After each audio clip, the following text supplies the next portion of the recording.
E aí, pessoal, beleza? Bom, hoje eu vim trazer um vídeo falando sobre as forças do Império Persa. Para quem está chegando agora no canal, vocês devem estar se perguntando por que que tem alguns vídeos sobre os exércitos do passado, né? Sendo que é um canal que fala sobre geopolítica e coisas da atualidade. Só para lembrar, pelo menos para quem já está aqui também, o intuito desses vídeos é justamente para a gente acompanhar a evolução gradativa, né, ao longo do tempo, ao longo dos povos, a evolução da execução da guerra, né, da arte da guerra em si, a evolução dos equipamentos, das estratégias, das táticas e etc.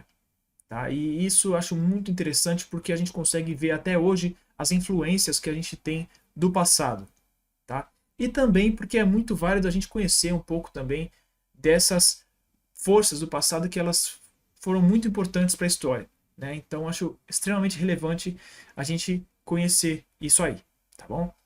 Então hoje eu escolhi os persas porque eu acredito que eles são muito relevantes para a gente ver alguns outros aspectos da guerra sem ser só propriamente o campo de batalha em si.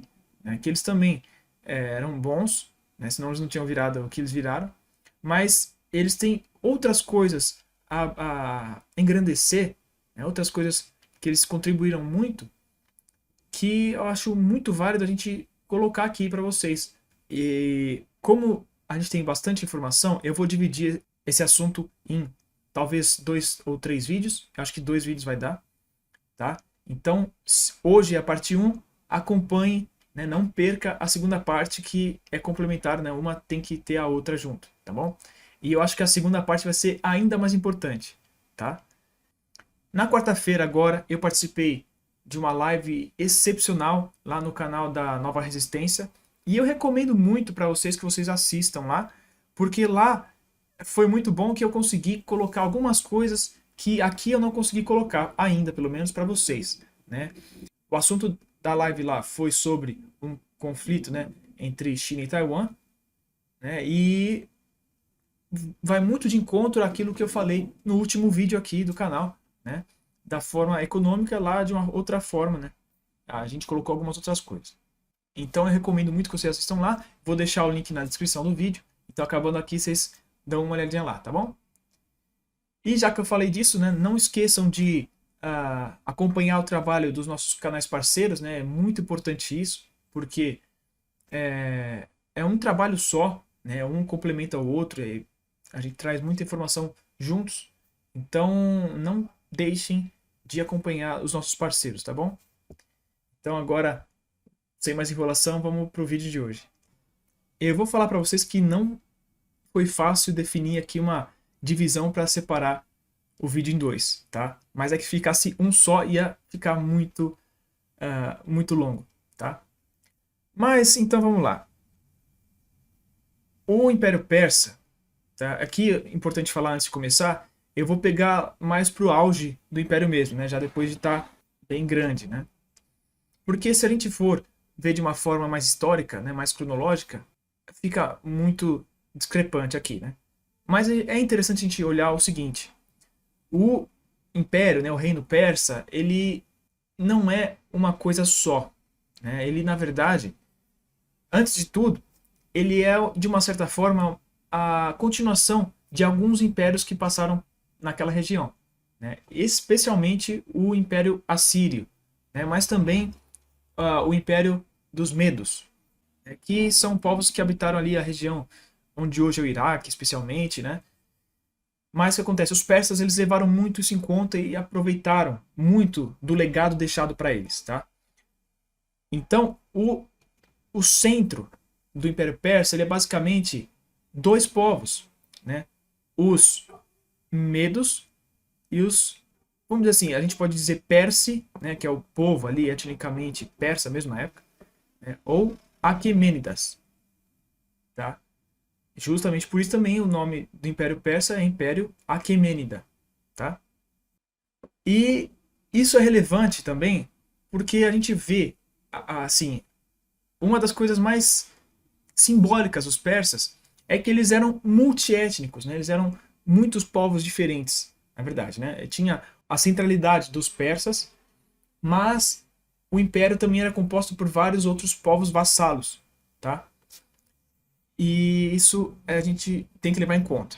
Tá? Mas indo diretamente aqui para a composição dos exércitos, isso até tem relação. O grosso do exército persa era composto pela infantaria, como sempre. Tá? Só que, diferentemente da maioria dos outros povos, vários dos povos que foram subjugados pelos persas, eles eram bastante ligados à cavalaria. Então, resumindo a história, os persas usavam muita cavalaria, né, numa proporção muito acima que o normal. Né? Claro que para cada ocasião era montado de uma forma, mas de uma forma geral é isso. Tá? E a infantaria ela também era composta de duas formas, né? Tanto a infantaria de corpo a corpo quanto à distância. Tá? E as tropas principais elas eram compostas exclusivamente por persas étnicos, né? Persas propriamente ditos. Tá? E uma outra coisa que é interessante a gente colocar também é que os persas usavam muitos mercenários também, especialmente os gregos, e vocês vão entender um pouco mais no futuro o porquê disso. A cavalaria persa que eles usavam bastante era especialmente para enfrentar tribos menores, né? Que a gente pode dizer aqui bárbaros, entre aspas. Né? E ela era composta por cavaleiros de várias partes do império, né? Especialmente os medos, como eu disse, os sumérios, os citas, junto aos persas também, né? Que eles formavam a cavalaria pesada. E a cavalaria ligeira era formada por vários povos ali, né? Que vinham principalmente da Ásia Central, tá? Que tá meio complicado na minha cabeça, né? Mas tudo bem. Bom, o treinamento dos persas, ele começava aos 15 anos de idade. E para os nobres aos 5 anos de idade, por incrível que pareça. Claro que devia ser de uma forma mais gradual, né? E tudo mais. Né? Indo desde as artes marciais propriamente ditas, né? E da preparação física, né? Como correr e nadar, por exemplo, até outras atividades como a equitação, o cuidado dos cavalos, a sobrevivência, caça, né? Sem falar na disciplina militar mesmo. Né? Então, por exemplo, a Ordem Unida, a marcha forçada, serviço de guarda e etc. Né? Vários serviços assim. E além disso, eles eram também ensinados a trabalhar na agropecuária. Né? Então, cuidar de gado, cuidar da lavoura, plantar. Né? Isso para também contribuir com a sociedade em tempos de paz. Tá? E também por eles, vamos dizer assim, quando se aposentassem, ter o que fazer, saber fazer alguma outra coisa sem ser só matar. Né? Enquanto os nobres, eles também aprendiam vamos dizer assim, a administração pública. Tá? Eles aprendiam habilidades administrativas também. O serviço efetivo começava aos 20 anos e ia até os 50 para quem durasse até lá. Enquanto os conscritos, né, que eram aqueles temporários, eles eram recrutados pelo tempo determinado. Né? Então, pelo tempo da campanha ou então por uma temporada. E ao fim desse tempo, eles retornavam para as suas atividades normalmente. Tá? Um dos pontos mais conhecidos, né, mais famosos dos persas é justamente a tropa de elite deles, né, os imortais. Né? Até a gente vê nos filmes aí, quando aparecem os persas, geralmente tem os imortais lá. Né? Eles eram treinados em todas as formas de combate, desde o corpo a corpo até ao arco, né, sendo a pé ou a cavalo também. Eles tinham uma grande versatilidade, né, justamente por isso, para eles conseguirem enfrentar os mais variados estilos de luta que tinham ali na época. Porque justamente eles operavam em todos os teatros de operação que os persas atuavam. Né? Eles iam em todas as campanhas. Então, eles chegaram a enfrentar povos que tinham um estilo de luta parecido com os persas, né?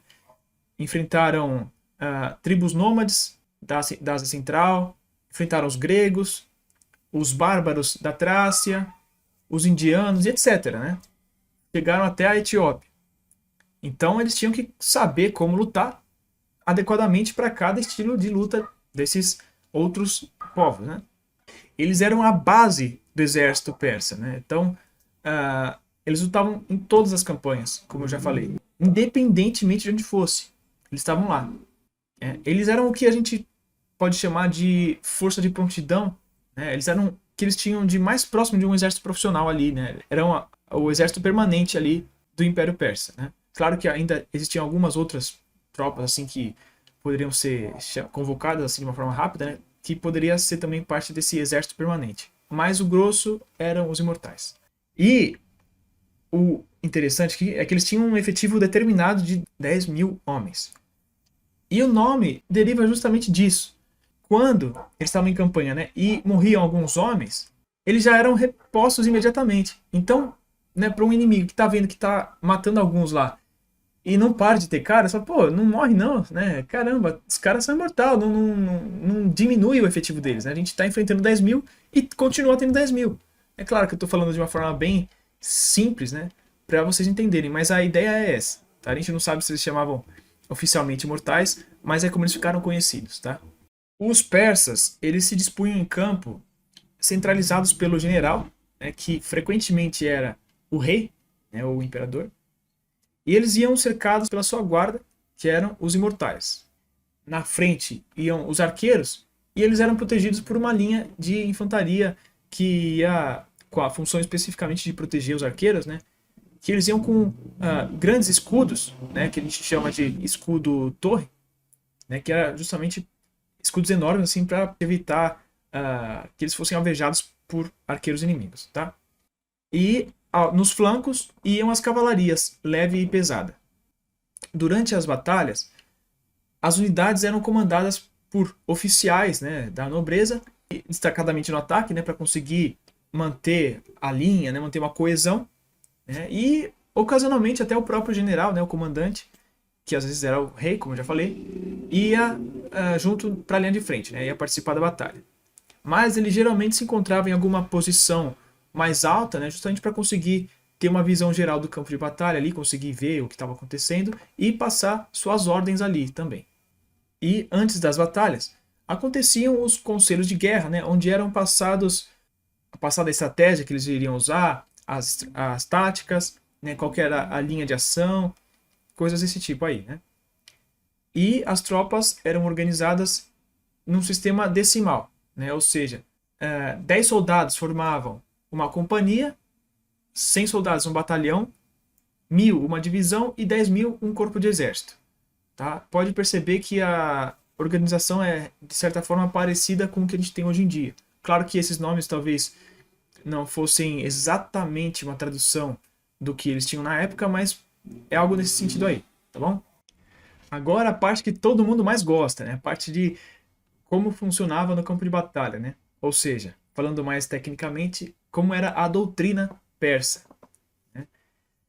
Ela se baseava muito no uso extensivo de arqueiros, né? Ou de combatentes à distância, buscando sempre enfraquecer o inimigo antes de chegar no corpo a corpo. Tá? Ou, se possível, até vencer antes mesmo de que precisasse chegar a tal ponto. Um parênteses aqui, vocês lembram daquela cena do 300? Né, que eles falam, vocês vão lutar nas sombras? É basicamente isso aí. Né? A gente pode fazer também uma analogia com aquela questão, aquele conceito da superioridade de fogo que a gente tem hoje em dia. Né, que a gente pode usar como exemplo o que está acontecendo na guerra da Ucrânia, né, onde a artilharia satura toda a posição para só então depois enviar a infantaria adiante. Né. Além do arco, eles também usavam de vez em quando os fundeiros, né, que eles tinham um efeito diferente na batalha ali, né? Então, você usando os dois juntos fazia um estrago muito grande no inimigo. Eles valorizavam muito o combate à distância, né, como eu disse. Então, eles davam muita atenção para isso. E um grande exemplo disso é que foram eles que desenvolveram as flechas incendiárias, que depois se espalharam pelo mundo inteiro. Tá? E aqui só um parênteses, né? Essas flechas incendiárias, elas tinham um efeito muito mais psicológico do que propriamente prático, efetivo, assim, né? Mas mesmo assim elas eram muito utilizadas e tinham sua grande importância também. Tá? E um outro exemplo é que os persas também chegaram a desenvolver projéteis metálicos para as fundas. Então, imagine em vez de uma pedra, vindo uma bola de metal a 400 metros por segundo na tua direção. É um arregaço, é um estrago muito grande. Né? Então, depois dos arqueiros e fundeiros enfraquecerem bastante as linhas inimigas, né, abrindo algumas brechas também na linha, a cavalaria persa entrava em ação. Tá? Então, ia tanto a cavalaria ligeira, que usava seus arcos também para enfraquecer ainda mais, como a cavalaria pesada também. Tá? E aqui é interessante duas coisas. O primeiro ponto é que a cavalaria pesada, uma parte dela ia para justamente enfrentar a cavalaria inimiga, se houvesse, justamente para impedir que eles flanqueassem o avanço da cavalaria, porque na verdade eles iam atacar essas brechas que eram abertas na infantaria inimiga. Tá? E o outro ponto que é importante a gente ressaltar também é que até mesmo a cavalaria pesada ela não era uma cavalaria de choque, né? Porque a cavalaria de choque é aquela que a gente pensa, né, do pessoal empunhando a lança assim e atingindo com tudo. Só que a gente tem que lembrar que naquela época não existiam ainda os estribos. Então, o combate a cavalo era muito complicado, porque mesmo um golpe que você desse, você podia desequilibrar e cair do cavalo, que é basicamente a morte no campo de batalha. Então, era muito complicado, né? Então, imagina para você usar uma lança empunhada, é muito complicado, né? Porque você se segura no cavalo basicamente com a força das pernas, que não é muito, tá? Então, o que acontece? Os persas, a cavalaria pesada, ela também ia com 2 dardos, porque antes de chegar próximo, eles disparavam, eles lançavam esses dardos para enfraquecer ainda mais a formação inimiga, e aí sim eles conseguem chegar de uma forma um pouco mais adequada para esse tipo de combate mais aproximado, né? Então aí sim eles conseguiam usar suas massas, espadas, ocasionalmente, para combater essas formações que já estavam bastante enfraquecidas, né? Nesse momento, então, com a infantaria inimiga já bastante prejudicada, bastante enfraquecida, aí sim, se eles já não tivessem fugido, a infantaria persa avançava, né? E aí era um golpe bastante forte, né? Que aí nesse momento com certeza eles fugiriam, porque era uma pressão muito grande em cima deles, né? Era muita infantaria indo para cima de uma linha já bastante enfraquecida, né? Por todos os disparos de flechas e os ataques da cavalaria também, né? Então era uma pressão muito grande que dificilmente os exércitos daquela época conseguiam resistir. Até porque, se a gente pensar, muitos dos povos que enfrentaram os persas eram povos com uma força um pouco menor, né? Não eram povos tão bem estabelecidos, assim, com exércitos tão desenvolvidos, né? Então, nesse momento aqui, eles já teriam debandado com certeza. E até chegando nesse ponto aí, é interessante a gente reparar que é o seguinte: essa doutrina funcionou bastante contra os povos asiáticos, especialmente, né? Em outras partes onde eram povos um pouco menos desenvolvidos. Só que com os gregos isso não funcionou nem um pouco. É como muita gente já sabe pela história aí. Porque, basicamente, eles eram muito melhor equipados que os persas. Tá? Os persas eles eram majoritariamente tropas leves. Mesmo a infantaria deles era infantaria leve. Eles tinham pouca proteção de corpo. Né? Os equipamentos deles, por exemplo, os escudos, eram muitos feitos de uma forma um pouco mais rudimentar, se a gente comparar, por exemplo, com os gregos. Né? Que, em comparação, eram majoritariamente tropas pesadas, né? Com seus peitorais de couro, no mínimo, né? E os escudos, né? De bronze e tudo mais. Eram tropas muito mais pesadas. Então, o que acontece? As flechas persas elas não tinham tanto efeito contra as formações gregas. Assim como também as armas persas elas eram de certa forma inferiores às gregas, né? Não só pela qualidade, mas também, só para dar um exemplo, lanças persas elas eram mais curtas que as gregas. Então, as poucas vezes que eles conseguiam chegar perto o suficiente para dar um golpe, eles não conseguiriam fazer dano nenhum. Então, imagina essa situação, né? Esse é um dos grandes motivos do porquê os gregos conseguiram vencer os persas, né? Claro que tem vários outros motivos, né? Como a geografia, o uso da geografia local, etc. E outra, essa doutrina que eu explico aqui é uma base, né? Não necessariamente eles usavam isso em todas as ocasiões, tá? Eles frequentemente usavam outras coisas, mas o geral era isso aqui, tá? A diferença entre os persas e os gregos é essa. Porque muitas vezes se mostra como se os persas fossem covardes, fossem tropas de uma qualidade muito menor. Só que a verdade é que, em algumas ocasiões, foi até o contrário, né? Mesmo com as tropas gregas sendo até superiores. Porque o espírito de luta, né, a coragem dos persas, eles eram iguais, né? Os persas lutavam com bastante empenho, tá? Isso no vídeo que vem vocês vão saber um pouco também do porquê disso. Agora, um problema das forças persas, né, é que elas eram muito centralizadas nos seus comandantes, tá? Então, quando eles eram mortos em combate ou eram forçados a recuar, isso frequentemente acarretava na debandada do exército inteiro. E isso tem suas consequências muito graves, né, em algumas ocasiões. Né? Aqui um exemplo rápido é a Batalha de Gaugamela, que é um grande exemplo, né, uma batalha muito famosa, em que as forças macedônias do Alexandre o Grande, elas estavam perdendo a batalha, só que eles conseguiram forçar o Dário, né, o imperador, a fugir. E o resto do exército, vendo o imperador fugindo, fugiu também. E então a batalha que estava quase ganha pelos persas acabou sendo uma derrota catastrófica, que foi um dos passos que ocasionaram na derrocada do Império Persa, né, e a conquista pelo Alexandre o Grande.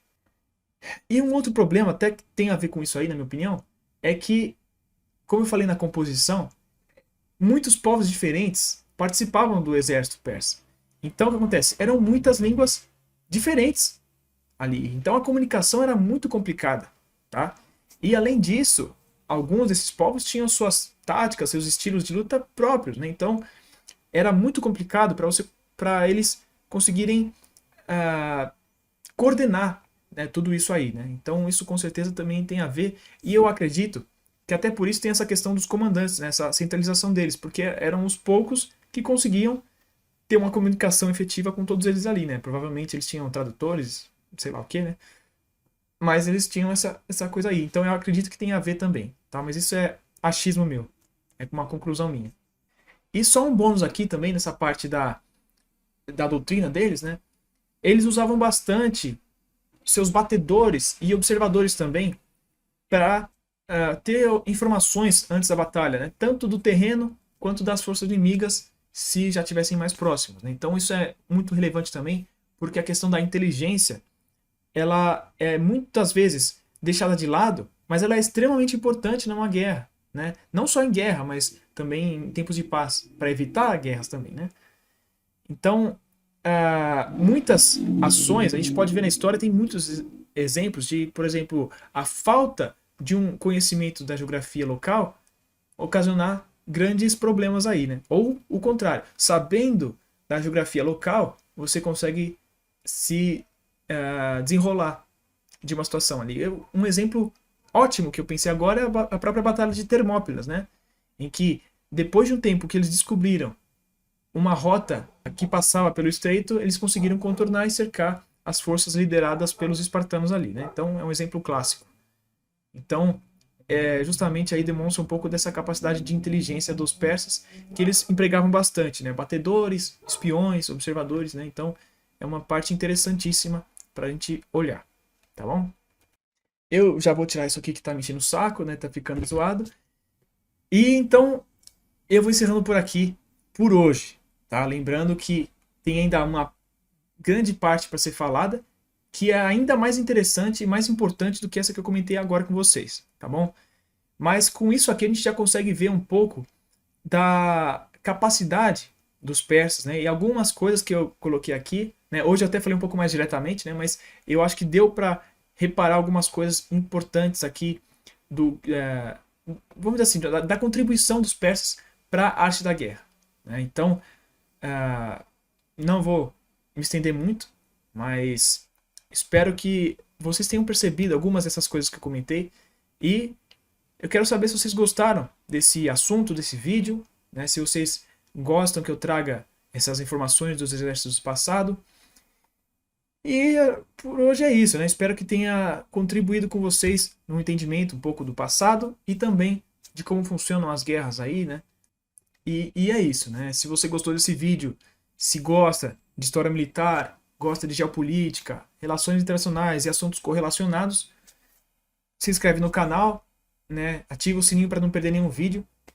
Deixa o like se você gostou desse vídeo, né? Que é muito importante para o YouTube mandar para mais pessoas, né? Mostrar que é um vídeo de conteúdo bom, né? Qualquer crítica construtiva sugestão ou informação extra que você tiver, deixa nos comentários, vai ser muito bem-vindo. E compartilhe esse vídeo com seus amigos, com sua família, com quem você sabe que gosta desses assuntos, com quem você acha que vai contribuir com alguma coisa, né? Quem estiver fazendo algum trabalho, por exemplo, como já foi o caso aqui que falaram, eu fiquei muito feliz. Né? Façam a sua parte também, né? Porque esses conteúdos não são muito comuns no Brasil, né? É difícil conseguir coisa. Eu, por exemplo, também tenho que sempre ficar procurando lá fora para conseguir trazer para vocês. Então, vocês que gostam desses assuntos, demonstrando sua força, é até bom para que esses assuntos apareçam mais por aqui, né? E cada vez mais surjam conteúdos novos sobre esses assuntos, tá?